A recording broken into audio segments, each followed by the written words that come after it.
This is the Footbrawl Podcast with your hosts, Tyler, Andy, and Boyer.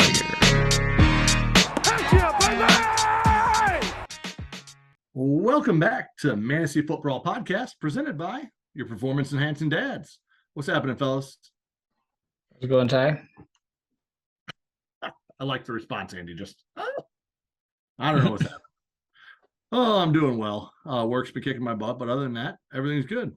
So, what do you do? We're a little late on the podcast, but here we are. We get them in. Day late and $1 short. Yeah, I was $1 I'm short. I'm a few dollars short for sure. $1 short on trades, but we'll talk about that later. All right, let's jump into last week's predictions, see how we did. Andy, you want to run us through those real quick? Yeah, I was the low man on the totem pole this week. I only got 2 right. We picked down the line. We all picked Boyer, we all picked Duo, we all picked Ty, we all picked Chris, we all picked Paul as long as Cup played, and he did.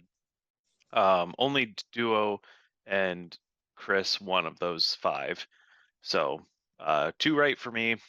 The one that there was some disagreement was I picked Colin to beat Fryer because both of them don't have good teams. And you both picked Fryer, and Fryer ended up winning by like 25 points. So when in doubt, pick Fryer, right? I don't think so, but 3 for you guys, 2 for me. Season standings, Boyer's got 34 correct. I've got 31. Ty's got 28. So a little bit of separation there. I'm coming up strong. I gained a game on you this week. Leave me alone. On me, you're still 6 back from Boyer. This week, we'll see what happens. Baby steps. I'm making up 6 this week. Good luck. All right, so let's jump into. We had 6 trades this last week, so let's jump into those. Trade week.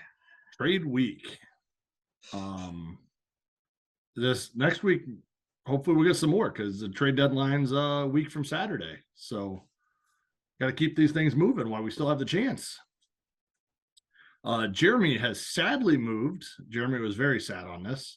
Jeremy moved Lockett and Pitts for a 23 keeper spot from the Duo. What are your thoughts on that? Lockett and Pitts for a keeper spot. Go ahead, Boyer.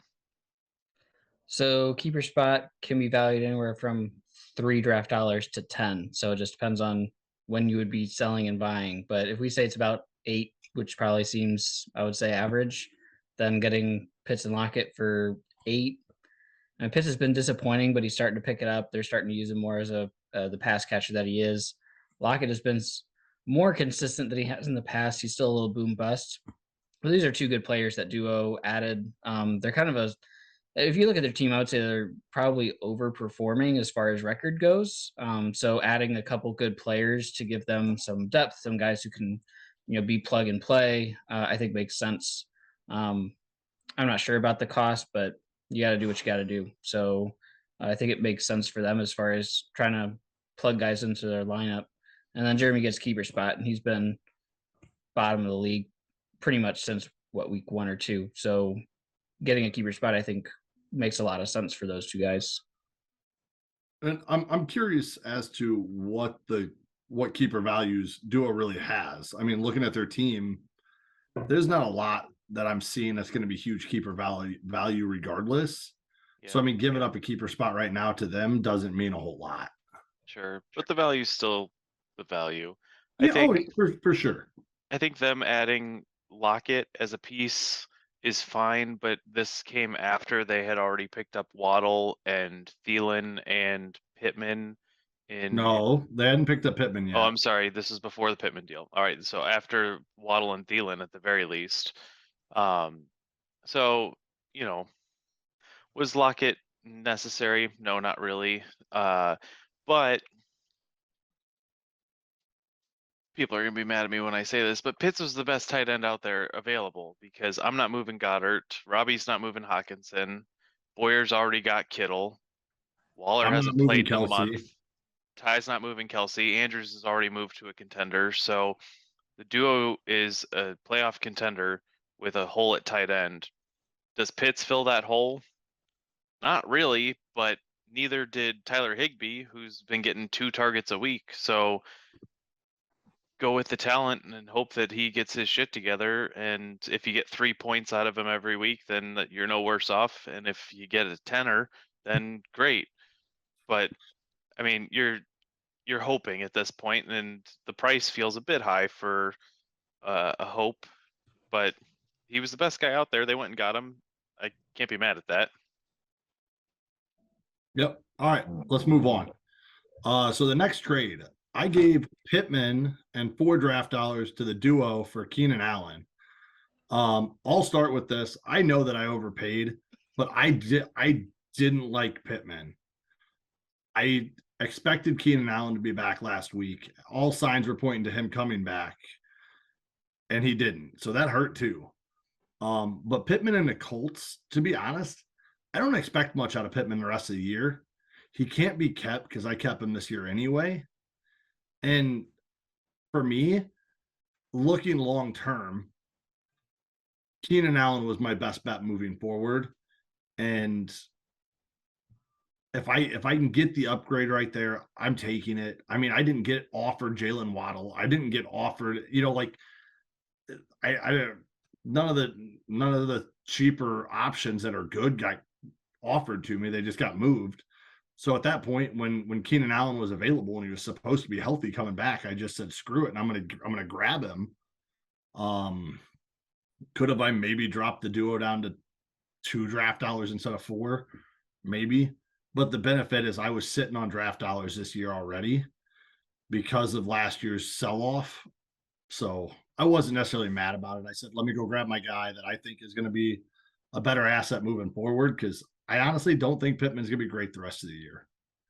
So yeah, I think Pittman at this point is definitely a roster clogger, because like, what do you do? Like, you can't drop a guy like that because the talent's there, but you're not exactly going to be starting him until that offense shows something, and that offense isn't going to show anything for pretty much the rest of the season unless I think maybe if they start playing Foles, but I think they'll play Ellinger for the rest of the year just to see what they have out of their young quarterback.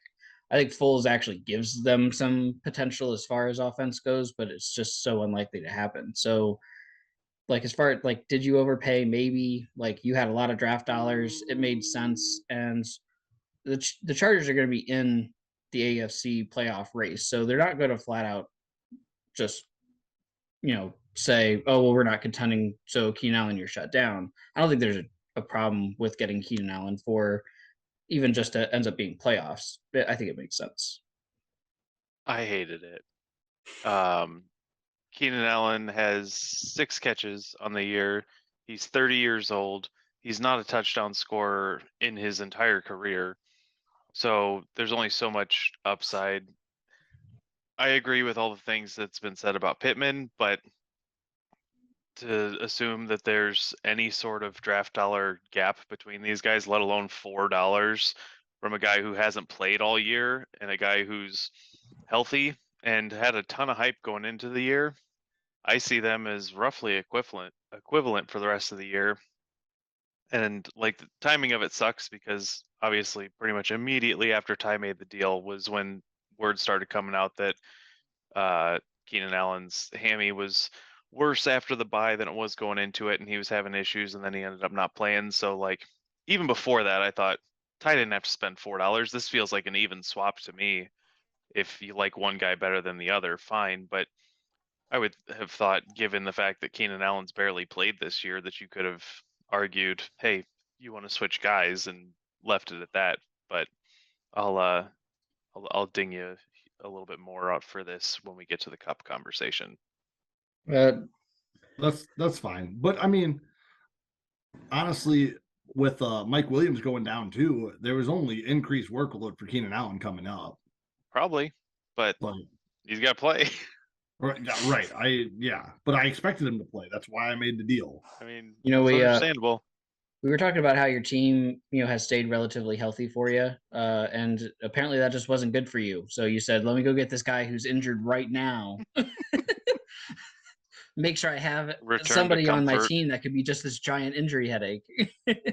The guy that said, "Hey, I'm taking, I'm taking it slow week 7, bye week 8. I'm gonna be good to go week 9." Then all of a sudden he's not good to go. Like, whatever. He knew he was going on your team, and he was like, "Oh, nope, heard it more." So, all right. Anyway, let's move on. Paul trades Jeff Wilson to Fryer for $3 Thoughts? Quick thoughts.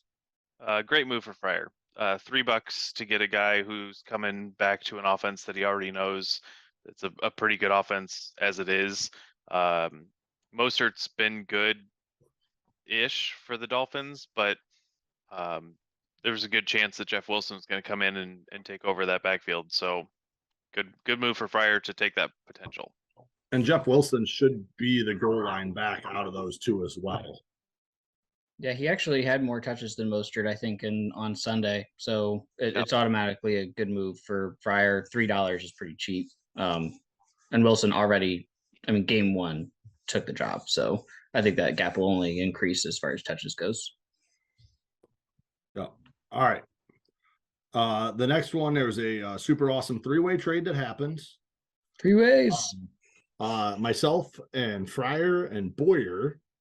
I moved Likely to Fryer. Boyer gets Dalton Schultz, and I get a whole draft dollar out of this. Contingency had Likely been sold to Walker, I would have gotten a draft dollar from Fryer because my whole goal was to make sure Likely did not end up with Walker as I played him last week, but it didn't make a damn bit of difference because my team sucked. So there was that. Andy, what are your thoughts since you're outside of the trade?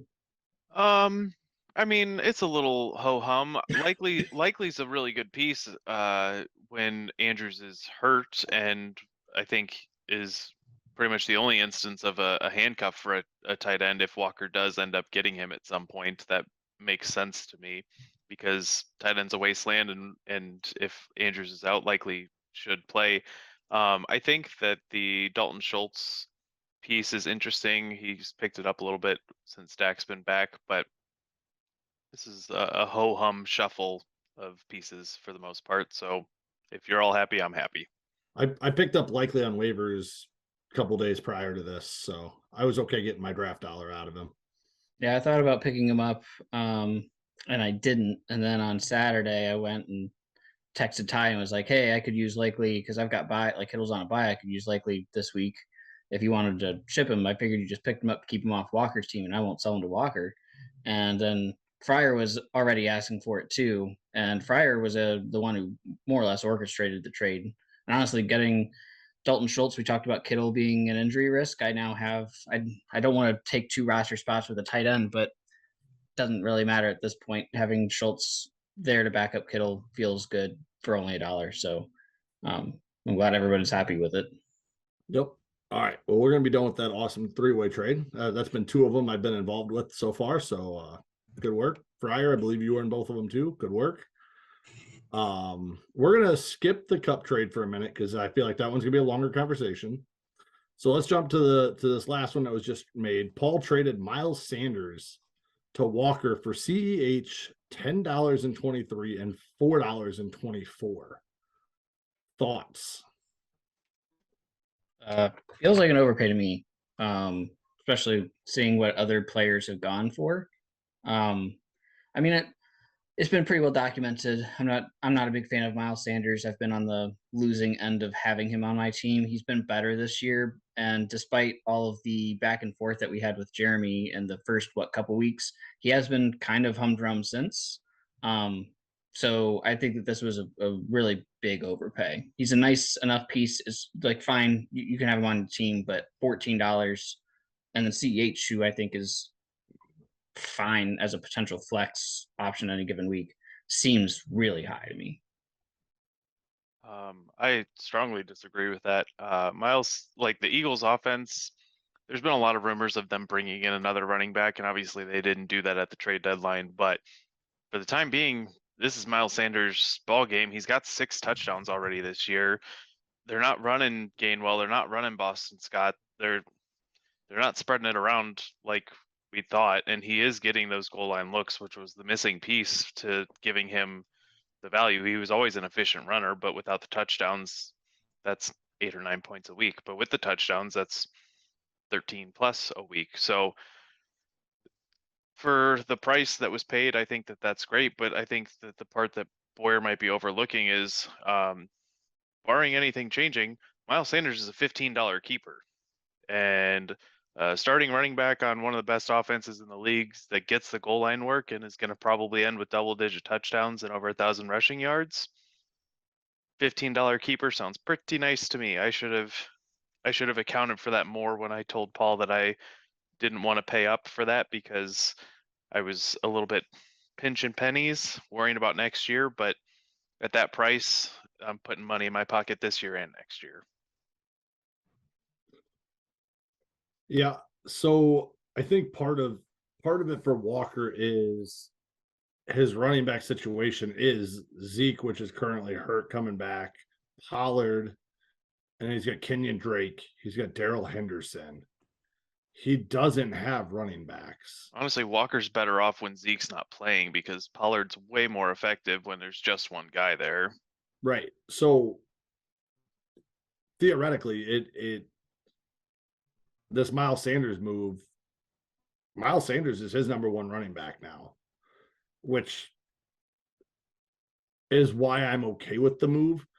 I am kind of more with Boyer. I don't know that I would have paid that price for Miles Sanders right now.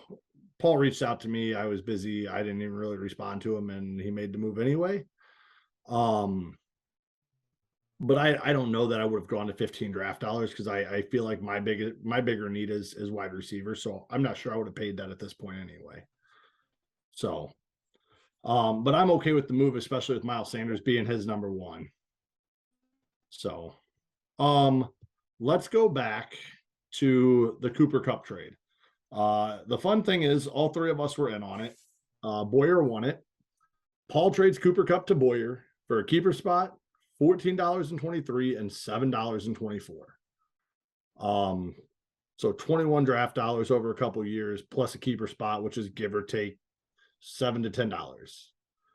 So you're looking at $28 to $31 that was spent.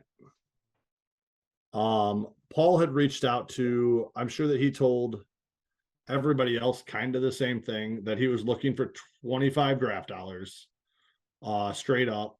And off the start, I wasn't willing to go there because I didn't know what other offers were out there.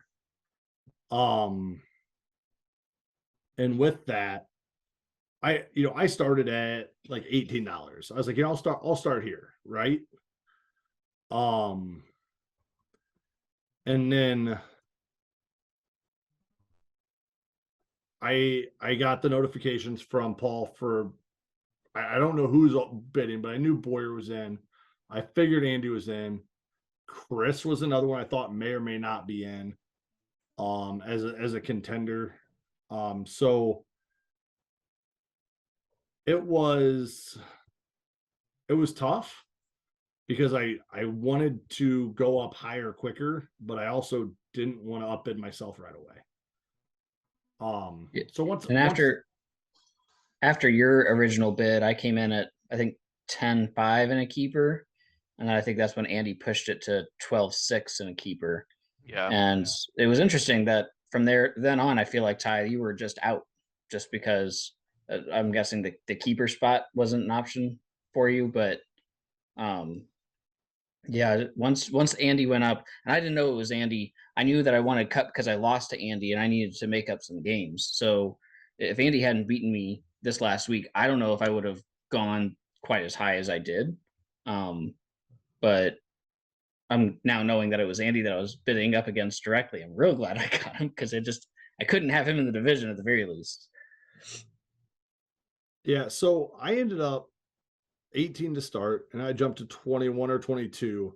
And then after I got hey, somebody's at 14.5 in a keeper, or 14.7 in a keeper, or 12.6 in a keeper, I was like, all right, cool. Like let's account $7 for this keeper spot.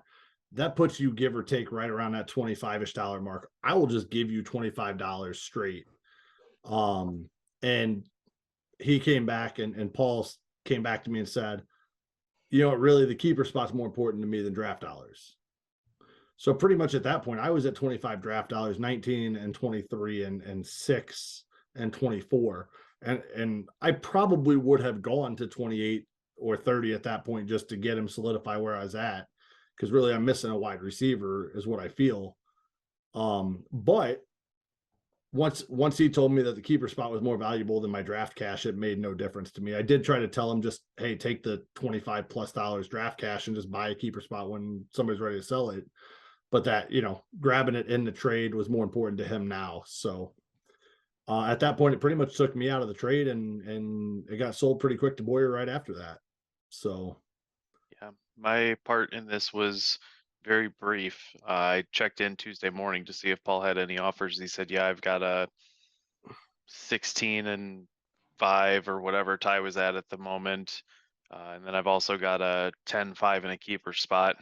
And I was like, all right, well, I'll go 12-6 in a keeper spot. That's all I can do. I'm not going to push it. And I understand that I'm probably just driving up the price. And I'm fine with that. But I'd really like to know by the end of the day. And it was probably within a half an hour, Paul came back and said, price is up. I was like, that's fine. I'm glad I could play my part in getting you more money. But, I having already had to buy Mixon for a very fair price, especially given what he did for me last week. But having had to buy Mixon and being about $10 in the hole already for next year, and looking at my team compared to Ty and Boyer and Walker and Duo, and understanding that there's no guarantee for me to make the playoffs, even if I add Cup. And I don't have a ton of keepers on my team or anything that I'm looking at that's going to carry me if I do go 25 or $30 in the hole for next year. It's like, I don't want to shoot myself in the foot for next year just to hopefully do a little bit better job of making playoffs. So I'm going to roll with what I got, maybe add a piece that's not $25 plus and see what happens. But I didn't feel like I needed to hamstring myself in the future. Yeah. So go back to my Pittman and $4. Where does that affect me here? I mean, if you didn't want to give up a keeper spot, then it doesn't really change that much. But I don't have a keeper spot. Oh, that's right. He gave it up in the Kelsey trade. Yeah, I had forgotten about that. Yeah, then there's not much you can do. I figured I was out of the negotiations as quick as I entered them, so I assumed that there was a little bit more back and forth between you guys to get Boyer up a couple bucks higher than where I left it. So yeah, then there's not really much you could have done, Ty. So if the keeper spot's what he wanted, then Boyer was going to win this from the get-go. So I figured if you had if you lost out by $1 or $2 and could have turned that $4 around and gotten Cup, then I was going to tell you were dumb, but it sounds like you didn't have a chance. No, the only chance I would have had is if I would have turned around and called somebody, had a keeper spot, bought a keeper spot, and then bid Boyer up. And at that point, I'm probably spending $35, $40, including my keeper spot, just to get Cup. Right. And at that point, I'm killing myself for 2 years out. Yeah, that's fair. And I still feel like I'm competitive enough right now that even without Cup, like Boyer's team is good, but I don't think that I can't beat him. Yeah. The important things from my perspective is Boyer is now down 14 in a keeper next year, 7 the year after that. And Cooper Kupp was recently hurt and the Rams offense is really bad. So Kupp's been getting his. I expect him to continue getting his. That's why I was in on the bidding. By no means do I think that he's going to fall off a cliff. But if any of the other teams in the NFL realize, hey, the Rams have one player on offense that can do anything, maybe they throw a couple extra guys his way and the problem see what happens. The problem is last year when he was breaking records, he saw the highest double team rate of any player throughout the entire year. You got 11 guys on defense, and you don't have to do anything to the whole rest of the team. Just throw 10 guys his way. I'm not sure it'll help. His route running is just, it's so crisp. But yeah, I get what you're saying, is that there are question marks with Kupp this year. I mean, he's been fine. He's been outstanding the same way he was last year. The numbers are totally fine, but the rest of the offense is like 20 yards a game if you remove Kupp's contributions, and that's real concerning. But he's still getting his, so you can't be worried about it. Yeah, and Stafford is in concussion protocol, which just happened today, and I was like, oh, cool. Like, I'm glad that came out a day or whatever after. But That's because I was bidding on him. right, it's not a Slipped and direct fell injury as to soon Cup. as It was Ty just an entered the injury to someone conversation. that could affect Cup. All right. Enough with Cup. Good work on getting a bye, Boyer. Hopefully it works for you until the playoffs when I beat you. But I don't want you to win your first playoff game this year, you know? Can't be Well, starting that. that's the goal. I feel like with the team that I had, that A, I need to make playoffs with it. I'd be super upset if I didn't. And B, I like to win a playoff game. I've never actually won a playoff game. You've won a third place game. That's not really a playoff game. It's a game in the playoffs. I don't count it. I'm talking first rounds. Like, I want to get to the championship for the first time. At least get there. Taste it. Hey, good luck. All right. On that, let's move in to my favorite segment and your favorite segment. Pow! What you drinking? Anybody? I got water. Oh, Sorry. Boyer's letting me down too, isn't he? Oh, look at Shock him. top today. Very nice. Boy. I am drinking a fruity beer because it was $1 at the wine shop when I went to pick up wine for Steph. I'm drinking Summerly Raspberry Wheat Ale. So it's actually it's not overly tart. It's not overly sweet. So it's actually not bad. So, but it was $1 for a pint. And I said, what the hell? I better buy that just to try it. So here we are. But it's not a bad beer. So let's move into week 10. That's my favorite segment. 30 seconds. Now let's move on. That's, sometimes all you can last.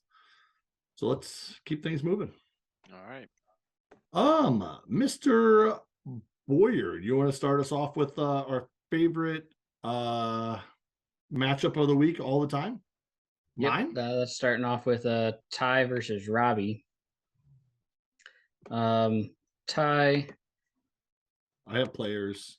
You do have players. Right now you've got Keenan Allen in there. You've got Singletary on the bench right now. Higgins is on a bye. You've got Akers, Latavius Murray, so Singletary. And you've got Foreman, Eckler, McCaffrey. Can't really get him in there, so I think you're pretty much stuck where you're at, if I'm right. Too bad you didn't have Cup. I hate being stuck nice at projected 107. Yeah, too bad you didn't have Cup. He'd be nice to slot in there if Allen can't go. Or better for Ayuk, but not my fault. That's Paul's fault. He wouldn't talk to me. But yeah, I think your lineup is set for you, assuming Foreman is going to play and get the bulk of the carries against Atlanta. I'm fine with that. With Josh Allen maybe not playing, I don't know if they would lean on Singletary more or not. Like, I don't know if I would trust anything in regards to that, and I'm fine with Foreman as yes, Andy. I have two kickers. I picked up Gano before the end of the week, so I had a kicker in line so I could drop Bagley, but I haven't had a chance to do that because I don't know who I want to pick up there. So yes, pick up Cup. He will be dropped. Don't worry about it. Well, you added Cup, then you could have dropped Bagley. But after they didn't kick a field goal and they went for 2 points last week, I said, I'm finding a new kicker because this guy is not being trusted for whatever reason in Detroit. So I'm finding a new kicker right away. Picked up a guy that was on bye last week. So here we go. So he's healthy unless he's Keenan Allen. Pretty much. In theory, yes. We'll move on to Robbie. He's got Burrow on a bye. No other quarterback rostered so far. So that's something that he'll be looking at on waivers. I feel like that's a couple times. Is that a couple weeks in a row? No, we're not looking at anything on waivers because we're done with waivers, boy. It's not Tuesday night. I'm sorry, free agency. My apologies. Other than that, he's got AJ Dillon, who hasn't been doing a whole lot. Darnell Mooney, Allen Robinson. I mean, these guys were starting on his team like pretty much every week for the first half of the season, and he's pivoted. And I think that he pretty much keeps his lineup intact where it's at now, unless you guys don't like the Najee Harris versus Saints matchup. I could see AJ Dillon going in. I could see Robinson maybe on a flyer, but I don't know if I would trust that. I'd probably just take the 40 points and hope, or 40 yards and hopefully a touchdown from Harris. But what are you guys' thoughts on his flex? I'm playing AJ Dillon if Aaron Jones is out. Yeah, that's fair. If not, I might play Darnell Mooney against Detroit. He's had 12 targets, 6 targets, 5 targets, 8 targets. I mean, if he can continue getting 7 targets, there's at least a shot for him to have some upside. Najee Harris, if he loses work, I don't know. I think he needs an upside play here, and it might be Mooney. As much as all you Bears fan hate it and want to tell me that Mooney's garbage and there's no upside to a Bears wide receiver, I don't know how much upside there is to Najee Harris right now either. Yeah, I don't feel good enough about any of the guys on Robbie's bench to take Najee out of the lineup this week. I wouldn't fault you if you did, but I think I want to leave the guy in that's gonna get the touches. Yeah, I agree. Unless Yeah, Jones sits, then put Dillon in. I agree with that. That's pretty Yeah, clear. that makes sense. Right. I'm shocked, honestly. There's been a couple games where Dillon's only gotten like 4 carries, and I figured with their wide receiver setup that they would run him a lot like Derrick Henry, with Jones being like just kind of a mix-in, more or less, like a Pollard type at that point. But they haven't done that. He will except never for, be like, a one mix. game. He will never be a mix-in. But yeah, I'm shocked in Dillon's usage. So if Jones plays, you can't trust him. Who do you guys have in the matchup? I'm going with Ty. I'm taking Ty as well. Yeah, I don't like Robbie's guys matchups. And I mean, let's assume he goes and picks up Trevor Lawrence against the Chiefs is probably gonna have to put up some numbers. Matt Stafford is available. Stafford Garoppolo is is just available. Cubs Concussion numbers. protocol. Jimmy worse Garoppolo is out payouts. there. If Debo's back in CMC dump offs, it's not a bad thing, but it's not Joe Burrow. Right. If it's my team, I'm probably going with Trevor Lawrence, maybe Jimmy G, but probably Trevor Lawrence if it's my team. But either way, it doesn't matter. Ty's gonna win. All right, fair enough. Let's Andy go ahead and take us down to Boyer's victory matchup. Yeah, so Boyer's got this massive question mark on his team of Josh Allen and his elbow. Josh Allen's the best fantasy quarterback in the league this year. He's super good. He's been carrying Boyer's shitty team this whole time. So without Josh Allen in these next 2 weeks, Boyer gets to play Jeremy and then I think Paul next week. So if Josh Allen has to miss some time to get his elbow right for playoffs, then he's going to miss some time to get his elbow right for Boyer to make playoffs because he can coast in these 2 weeks. So good work there, bud.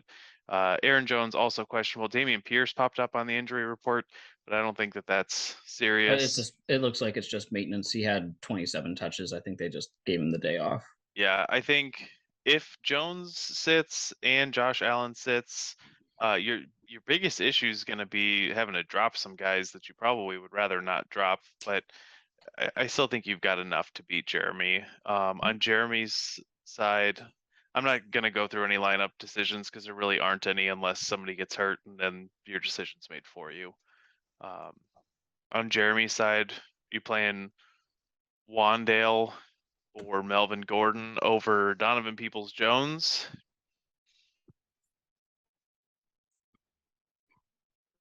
I like Wandale.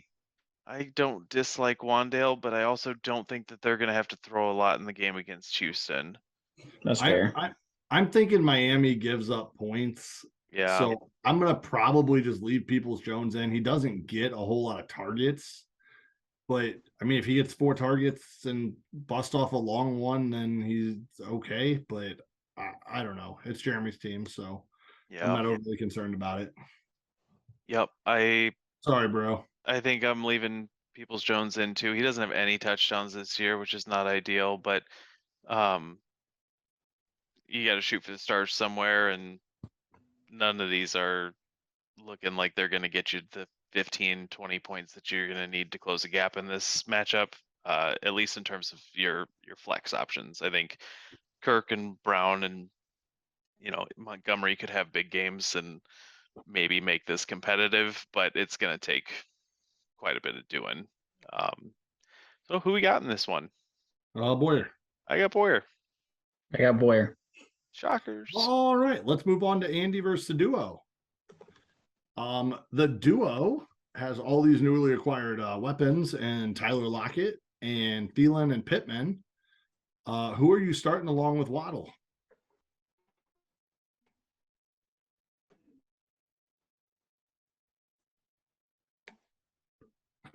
I'm probably Sutton. sticking with Lockett. I'm playing Sutton. Ooh. I do not trust any We Ride players at this point. And Lockett's been relatively consistent for him. I mean, he's had 2 or 3 weeks of down. Otherwise, he's pretty much hit 7 points pretty much every other week or more, getting into double digits. So I'm just going to stick with that guy. Yeah, I'm going to stick with Lockett too, as much as I don't like Lockett, but I traded Pittman away for a reason, so I don't trust him. Thielen against Buffalo, I'm not really going to trust that. So I'm going to ride with Lockett as well. And with that, you guys are leaving Patterson in the flex, I imagine. Oh, you move him to your running back spot, and then you adjust somebody else to the flex. But Patterson's your extra guy, right? Yeah. Yeah, he's flex. Okay. Yeah, for sure. All right. So then we jump over to Andy's side. Herbert versus Tua. I imagine we're all starting Tua against Cleveland over Herbert versus San Fran. Yeah, until Herbert gets his weapons back, I think you've got to leave Herbert on the bench, which sucks because I do think Herbert's extremely talented. He had a lot of drop passes in the last game. Eckler fumbled on him. Like he pretty much dragged his team to a win last week, even though he didn't get a lot of fantasy production. So it kind of stinks to see a good young player like that in that situation. But Tua's putting up points right now. So I think you got to put Tua in until Williams and Allen come back and help Herbert out. Yeah, I am leaving Tua in or putting him in because I didn't play him last week. I was hoping that last week was going to be kind of a bounce back for Herbert against Atlanta. Even without the weapons, I thought that was a pretty good matchup for him to kind of remind everybody what he can do. And he didn't. And some of that was not having the weapons. Some of that was the weapons that he had were not catching the ball. So whatever it is, it's a problem. And Tua's not a problem right now. Tua's got the opportunity to throw to 2 top 5 receivers right now who are some of the fastest players in the game. So it's pretty easy right now unless something dramatic changes. I think I'm rolling with Tua for a while. Yep, that's fair. All right. Lazard, Juju, DJ Moore, Metcalf, Terry McLaurin. Currently has Alan Lazard, Juju, and Metcalf in. I imagine those are all staying. Metcalf's put up decent numbers the last couple weeks, gets his targets. Who the heck knows what DJ Moore is going to be? As much as that sucks, that dude's talented. And then you got Terry McLaurin, which is playing with Taylor Heineke against Philadelphia. So I don't imagine you're playing against Philadelphia's defense either. Yeah, he's been better with Heineke, but yeah, Philadelphia's defense is for real. So I don't expect him doing much. DJ Moore had that flash in the pan, showed us what he can do, but there's just no quarterback who can consistently give him the ball. So I'm leaving it. Yeah, I'd like to play DJ Moore this week against Atlanta, but weather concerns me. And I like the matchups of the guys that I've got in right now. I don't know how I feel about Metcalf in Germany against the Bucks. If there's going to be jet lag issues, the overseas games are always a little weird, but I'm rolling with it. DK is probably my most talented receiver, and it's not really close. So Yeah, I'm play leaving it how I got it. Yeah. Yeah. All right. Well, then who's going to win this matchup?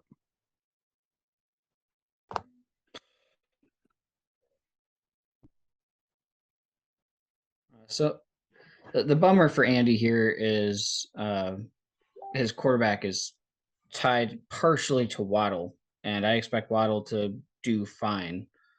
So I'm probably going to go with duo because I think top to bottom he doesn't have as many question marks. I like the Chubb matchup against Miami. That's pretty much the only one that I think that is a clear slam dunk, and he's going to have to make up some points. I think over the course of the whole week. So I think I'm going to go with duo. Yeah, I like the matchups with the duo. So I'm looking. The only thing I don't like with duo really is Pitts. I'm not huge on the Lockett matchup, but Lockett's been fine. So I'm gonna take the duo as well in this one.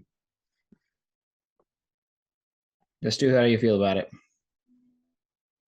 I feel like it's me and Walker's matchup from a few weeks ago where I was supposed to beat him by like 13 or whatever. Like I don't feel like this is a 12-point gap matchup. No. I feel like No. I have a better shot at this one than I did against Boyer last week. And if Mixon hadn't shot the moon and carried my dumb decisions talk about across it, okay? the finish line, then I wouldn't have had a shot in that matchup. But this one, I feel like I do have a little bit more.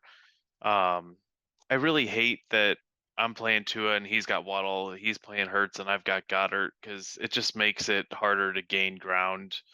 But those are just a couple of pieces.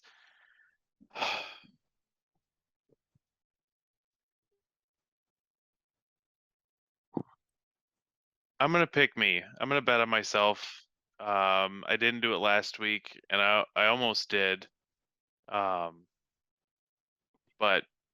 I feel good about my guys. But the duo's got a good team, so I think it'll be another strong matchup like Boyer and I were last week. Yep, I would agree. Yeah, could be the matchup of the week for sure. Here's hoping. I just hope it's close. Make it fun. All right, Boyer, you're up. Let's go to Fryer versus Chris. Fryer and Chris. Let's take a look. Be a good idea. Yep. So Fryer doesn't have a kicker, or does he? I have two of them. Hey, you Nope. should let him. Yeah, he might be in contact with you again. You guys might be able to figure out another three-way trade with somebody else. Other than that, he's got to put Goff in against Chicago. That doesn't feel super great, but Chicago's defense has gotten significantly worse over the last few weeks, so it's probably okay. Evans and Adams, Jeff Wilson starting, Connor is in, Everett at tight ends, Judy at wide or in the flex. I don't really feel like he's got anybody except for maybe Kareem Hunt to go in the flex ? Yeah. I don't. So, I think I'm riding Judy. Judy has been the favorite target of Wilson the last couple weeks, and Tennessee's defense is not great. So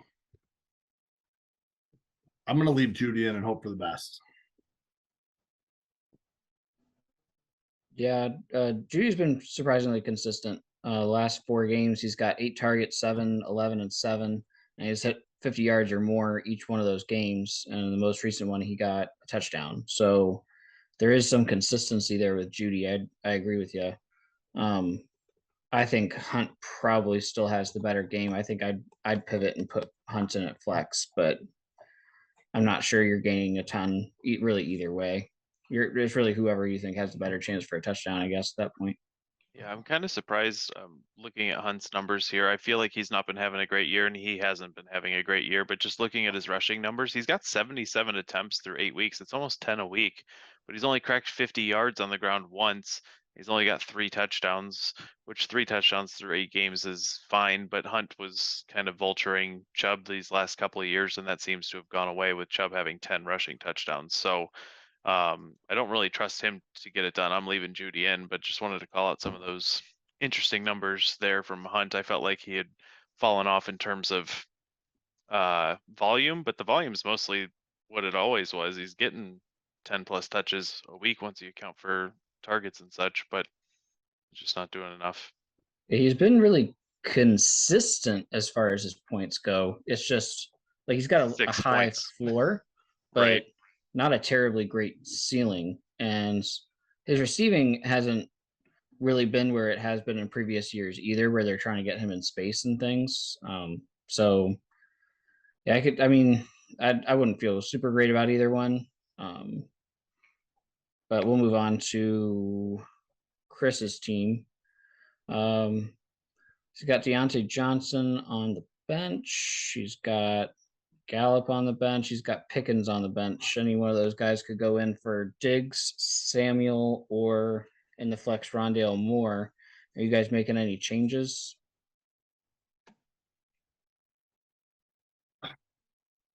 I think I'm putting Pickens in over Rondale Moore. What Okay. about How do over we feel about Deontay Curtis Johnson? Samuel in there against Philly? Are you starting Deontay or Pickens? We've had this debate all season. Yeah, we have. Yeah. I mean, Deontay just doesn't get enough of it. He doesn't get touchdowns, which is a problem. His depth to target is pretty small, and he gets the volume. He just doesn't go anywhere with it. Yeah, I've never liked Deontay Johnson. I mean, I'm not really jazzed about Pickens either, because their quarterback situation is not ideal, but there's not a lot of great choices here. And between Johnson or Pickens, especially with Claypool being moved out now, I think that helps Pickens.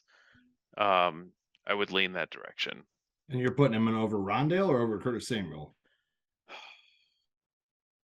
Because I'm putting him in over Curtis Samuel, and I'm leaving Rondale right now. Yeah, I think you have to leave Rondale. I really don't like it. I don't like having to play Rondale, but I mean, Samuel's got a pretty good floor. He's been sitting, if you round those week 7 and 8 games up, he's got 8 points or more in 5 weeks. Like, that's pretty solid. He's got 2 duds, but Samuel's got a good floor. But Rondale's getting a ton of volume in these last 4 weeks. So I could go either way. I know you guys say leave Rondale in, and I'm not entirely against that for as much as I've shat on Rondale. He's getting the volume now, but I'm fine leaving Samuel in too. Kyler Murray did just hit the injury report or something. When does Call of Duty come out? It already came out. It's from eye strain. He's been watching the screen too much. Keep Curtis Samuel in. Yeah, just roll with Curtis Samuel. You go ahead and bench Rondale Moore. I'm gonna probably sit Samuel and play Pickens, but I don't like this situation either way.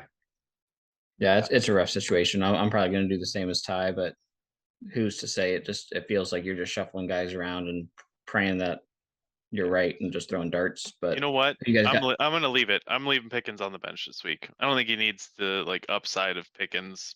Just leave it. Okay. Who you guys got?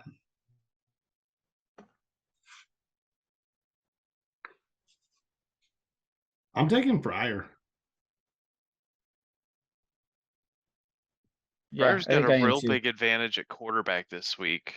Goff against the Bears is just going to be a lot more effective than Cousins in Buffalo, right? I mean, nobody wants to go play in Buffalo. Buffalo's got a good defense. Cousins is a fine quarterback when it's not prime time, and it's not prime time, but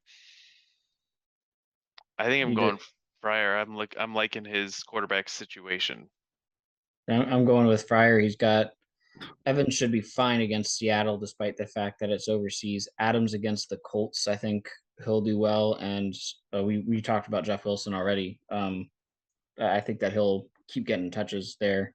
So I think I'm going with Fryer. For Chris to win this matchup, I think it's going to come down to Jamal Williams getting goal line work and punching a touchdown in and still being able to get 50 yards or something like that. I mean, because Jamal Williams has been doing that. but they're saying Swift is supposed to get more work, but who the hell knows what the Lions are actually going to do. So, but that just having that split backfield makes me nervous. I get Jeff Wilson's a split backfield, but I like Adams. I like Evans. Connor had a good week back last week, and the Rams have been hot garbage. So I don't know. It's a coin flip. I don't like it, but I got Fryer. So all right. Andy, Walker, and Paul. Oh, this one should be quick. Walker's got Dan Jones to back up Kyler Murray if Call of Duty pulls him away. Henderson or Zeke over Pollard. Honestly, even if Zeke's healthy, I think I'm leaving Pollard in for a week.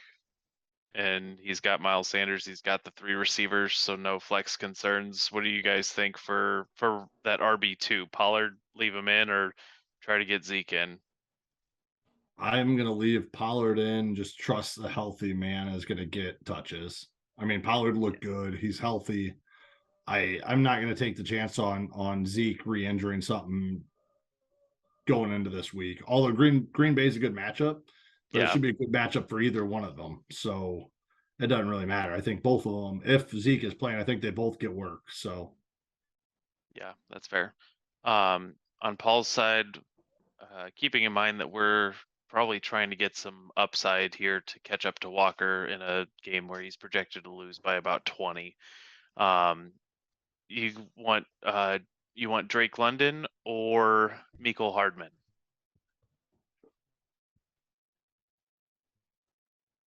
Hardman's got a touchdown his last 3 games. neither is my answer, but probably Hardman, just because that offense is going to score. Yeah, I'm kind of leaning Hardman too. Especially against Jacksonville. I mean, Jacksonville's defense isn't great. Carolina's defense isn't great, but if it's supposed to be raining, they only throw the ball 19 times a game anyway at the most. I don't know. I just can't trust Drake London where he's at right now. Yeah, They've been scripting Hardman a lot more into the game. I think very intentionally. So I'm okay with Hardman there. yeah, he's been real effective. So I think make that switch. Now on the other side of the Atlanta coin, Tyler Algier, with Patterson back last week, 99 yards on the ground on only 10 carries. He's been real effective. He did have one long run, but Yeah. I mean, you need that. I mean, everybody's going to get it, so I don't really care. You can say the one long run affected it, but So you're looking at Algier, CEH or St. Robinson. And I guess if you wanted to kick Khalil Herbert out, which I don't think I do, I don't think you guys do either, then you could try to get 2 of those guys in there. But thoughts on that RB2? I'm leaving Algier right now. He's been getting the work. Even with Patterson back, they're getting him the work.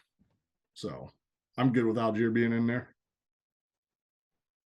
Yeah, my only thought is that CH is interesting because they could go up against or go up early against Jacksonville, and CH and Pacheco were more or less sharing carries. You know, either one of them could get enough attempts to actually do something. But there's still like a but there, right? Like they have to be up by so much going into the 3rd or 4th quarter for that to happen. And I think Ty's right. I think Algier is still going to get his carries regardless. So Atlanta is so stuck on that run that they let Mariota throw the ball 17 of their 72 offensive snaps. Right. Like it's crazy. Just play Algier, let it happen. I don't think you can make that change. Yeah. On Paul's side, I'm looking to see who could get me a touchdown to try to get me back in this. I don't know if Algier's that guy, but I don't know that I feel all that much better about CEH or St. Robinson. So I think leave it, because then he could get you 10 points just on the yards. I don't think the other 2 can.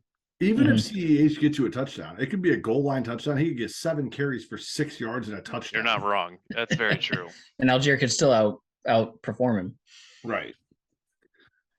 All right. So Walker's going to win. Yep. Walker. All right, cool. Glad we talked. Settled that one out. All right, so then we'll go to a fun game here of Charlie versus Colin. This game, we have maybe Darren Waller. He was dropped and repicked up by Charlie. Apparently, Charlie still has faith in him. I'm confused on what he's doing. If Waller's playing this week, are you playing him over Dolchik? No, I don't think so. I'm not either. Figured I'd Bolshevik has ask. been consistent, and we don't really know what that offense looks like. I mean, they look like hot garbage half the time, and the other half the time it's Devontae Adams. So I think I'm sticking with Bolshevik. All right. So then in that flex, Claypool or Josh Palmer? I guess, or Darren Waller if you want it, if he's playing. Honestly, Palmer probably makes enough sense to keep there, but he looked terrible last week. Like, he does not look like the receiver they need him to be. He's dropping passes. He's not getting open terribly often. I would be fine with Claypool here as kind of a Hail Mary a little bit. I mean, Claypool at this point should be he's been in the offense for a week and a half, and I think that they'll use him even more than they tried to last week.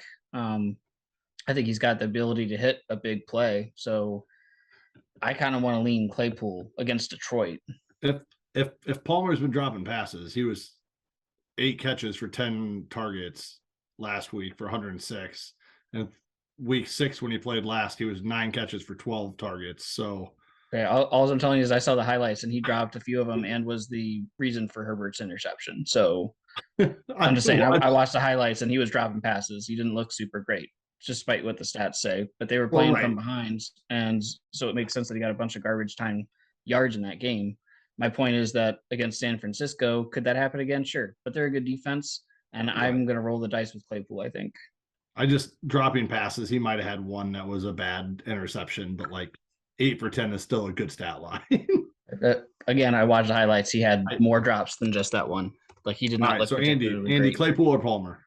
I'm going Palmer. I think he's safer. I think Charlie's got an edge here.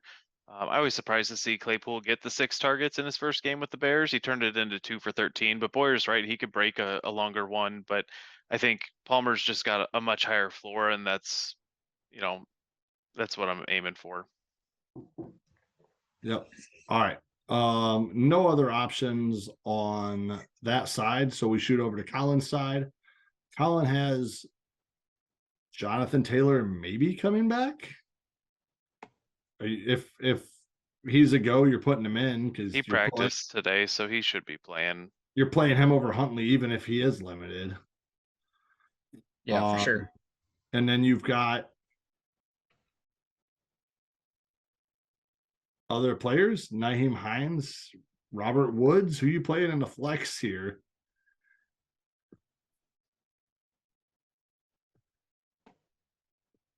You got to play Robert Woods, right? Because you don't know if James Cook or Nyheim Hines is even going to get the ball. Or you play Caleb Huntley, but I'm not playing Caleb Huntley in my flex if I can avoid it. Yeah, I mean, Robert Woods is the floor play, but I think Hines has the ceiling.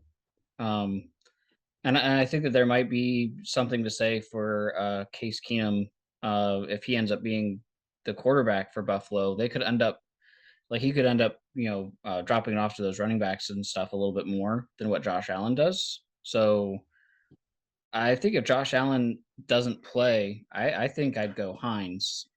Otherwise, I'll probably just go with Woods for the floor. Maybe Hines over Cook though. Oh yeah, and they traded him for a reason to fill in that role.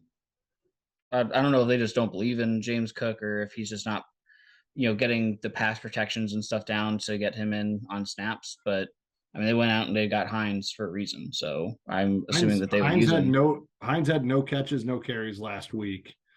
James Cook had. Right, I mean, they traded for him 3 days before the game. Of course, he didn't have any carries or anything. But my point is that if Case Keenum plays, they could put him in to dump the ball off to him more often. So sure. I think that's the way I would go if Keenum is the quarterback there. All right. Miami versus Cleveland for defense or Denver versus Tennessee? I think I'm putting Denver in against Tennessee opposed to Miami versus Cleveland. Yeah, I agree. I think Miami's defense should be getting better. The Chubb addition's a pretty big deal. And the Bears offense has looked good. And Justin Fields did 98% of the work on his legs and scrambling because he's pretty good at that. So I'm not going to say that we're going to see the Dolphins giving up all these points week to week, but I would like to see something out of them before I feel comfortable playing them. I would just much rather play a defense against the Tennessee offense instead of against the Cleveland offense. Yeah, they both have good running backs. They both don't have great passing attacks, but if you look at Amari Cooper versus Robert Woods or Treylon Burks, I think that's a little bit different. So yeah, apparently McDaniels tried to coach up Justin Fields midway through the game and tell him to stop scrambling so much, and he said he didn't listen. He didn't listen to his coaching advice. So, I am a little bit worried about that Miami defense right now. So I'd probably stick with Denver because I think is Malik still starting? Is Tannehill still out for sure? not sure. Not for sure, but not for sure. If Malik is in, then there's turnover potential there. That's what you're looking for, I think, with Denver. Good call. So Ryan Tannehill limited in practice today. So he's inching his way towards it. Yeah. All right. So who's going to win this matchup then? Charlie. I'm going to win Charlie as well. Yeah, Charlie.